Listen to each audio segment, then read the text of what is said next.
ಇನ್ನು ಕೆಪಿಎಸ್ಸಿಯ ಅಧ್ಯಕ್ಷರಾಗಿದ್ದಂಥ ಶಿವಶಂಕರಪ್ಪ ಸಾಹುಕಾರ್ ಅವರನ್ನ ಜುಲೈ 13ನೇ ತಾರೀಕು ರಾಜ್ಯಪಾಲರಾಗಿರುವಂಥ ತಾವರ್ಚಂದ್ ಗೆಹ್ಲೋಟ್ ಅವರು ಅಮಾನತುಗೊಳಿಸಿದ್ರು. ರಾಜ್ಯಪಾಲರ ಅಮಾನತು ಆದೇಶಕ್ಕೆ ರಾಜ್ಯ ಸಚಿವ ಸಂಪುಟ ಅನುಮೋದನೆಯನ್ನ ಕೊಡಲಾಗಿದೆ. ಅಂದ್ರೆ ಮೊದಲ ಬಾರಿ ಹೀಗಾಗಿರೋದು. 75 ವರ್ಷಗಳ ಇತಿಹಾಸದಲ್ಲೇ ಕೆಪಿಎಸ್ಸಿಯ ಅಧ್ಯಕ್ಷರೊಬ್ಬರು ಅಮಾನತಾಗಿರೋದು. ತಮ್ಮ ಇಬ್ಬರು ಪುತ್ರಿಯರಿಗೆ ಈಗಾಗಲೇ ಸ್ವಪಕ್ಷಪಾತನ ವಿಚಾರಗಳನ್ನು ಮಾಡಿಕೊಟ್ರು. ಕೈಗಾರಿಕಾ ವಿಸ್ತರಣಾ ಅಧಿಕಾರಿ ಹುದ್ದೆಯನ್ನ ಕೊಟ್ಟುಬಿಟ್ರು.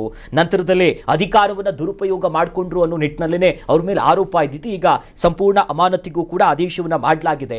ಇದ್ರ ಬಗ್ಗೆ ರಾಜ್ಯದ ಮುಖ್ಯಮಂತ್ರಿ ಡಿ.ಕೆ. ಶಿವಕುಮಾರ್ ಅವರು ಮಾತನಾಡಿದ್ದಾರೆ. ನೋಡ್ಬರೋಣ.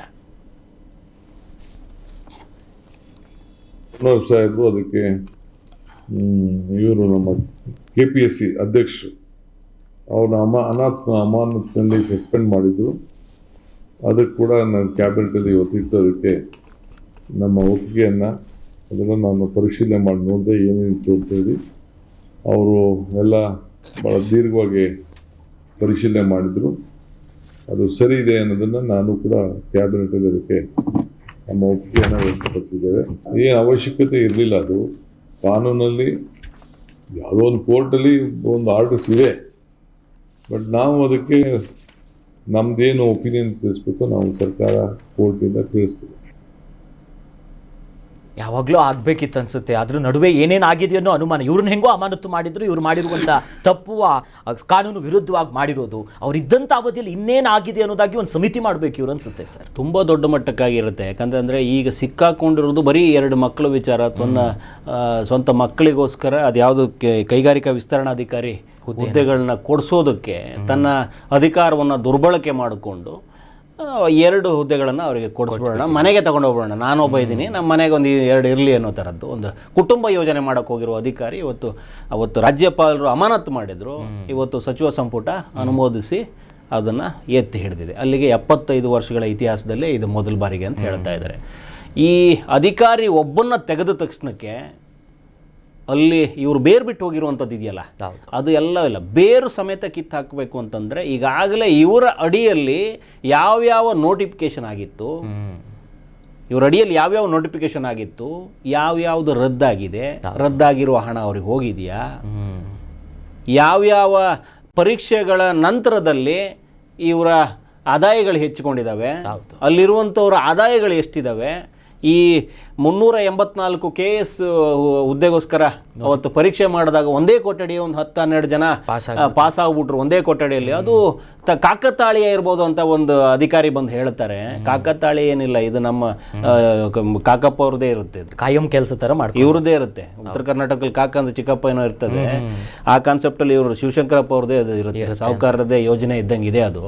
ಇದನ್ನೆಲ್ಲದನ್ನು ತಾಳೆ ಹಾಕ್ತಾರೆ. ಈಗ ಇವ್ರನ್ನ ವಿಚಾರಣೆಗೆ ಒಳಪಡಿಸಿದಾಗ ಎಲ್ಲೆಲ್ಲಿ ಈತ ಕರಾಳ ಕೈಯನ್ನು ಇಟ್ಟಿದ್ದ, ಈತನಿಗೆ ಸಹಕಾರ ಕೊಡ್ತಿದ್ದದ್ದು ಯಾರ್ಯಾರು ಇವರ ಗುಂಪಲ್ಲಿದ್ದಾರೆ, ಇದನ್ನೆಲ್ಲ ತಗೊಂಬಂದು ಬಯಲಿಗೆ ಹೇಳಿದ್ರೆ ಒಂದಷ್ಟು ಹುಳಗಳು ಎದ್ದು ಬಂದ್ಬಿಡ್ತವೆ. ಈಗಾಗಲೇ ಶಿವಶಂಕರಪ್ಪ ಹೋದ ತಕ್ಷಣಕ್ಕೆ ಒಳಗಡೆ ಇದ್ದಾರೆ, ಅವರ ಇದೇನು ಹಗರಣ ಬೆಳಕಿಗೆ ಬಂತು, ಕೆಲವರಿಗೆಲ್ಲ ಚಳಿ ಜ್ವರ ಸ್ಟಾರ್ಟ್ ಆಗಿ ಶುರುವಾಗಿದೆ. ಯಾಕಂದ್ರೆ ಇವರು ನೆರಳಲ್ಲೇ ಒಂದಷ್ಟು ಜನ ಇದ್ದಾರೆ, ಇವ್ರ ಮೇಲ್ಗಡೆ ಒಂದಷ್ಟು ಜನ ಇದ್ದಾರೆ. ಇದು ಬರೀ ಇವರೊಬ್ಬರು ಶಿವಶಂಕರಪ್ಪ ಸಾಹುಕಾರದ್ದು ಒಬ್ಬರದೇ ಕೆಲಸ ಅಲ್ಲ ಇದು.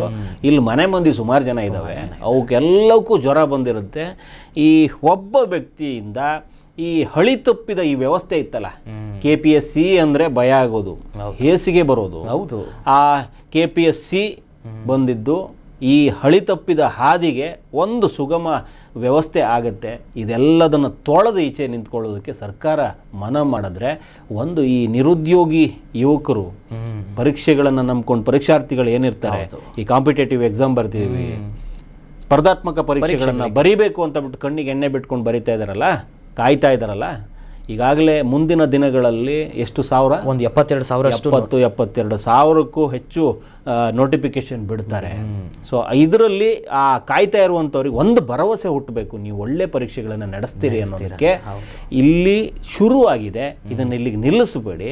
ಇಂಥ ಹುಳಗಳು ಸುಮಾರು ಸೇರ್ಕೊಂಡಿರ್ತವೆ, ಅದನ್ನೆಲ್ಲ ಕಿತ್ತು ತಗೊಂಡ್ಬಂದು ಒಂದು ಕ್ಲೀನು ತಗೊಂಬನ್ನಿ.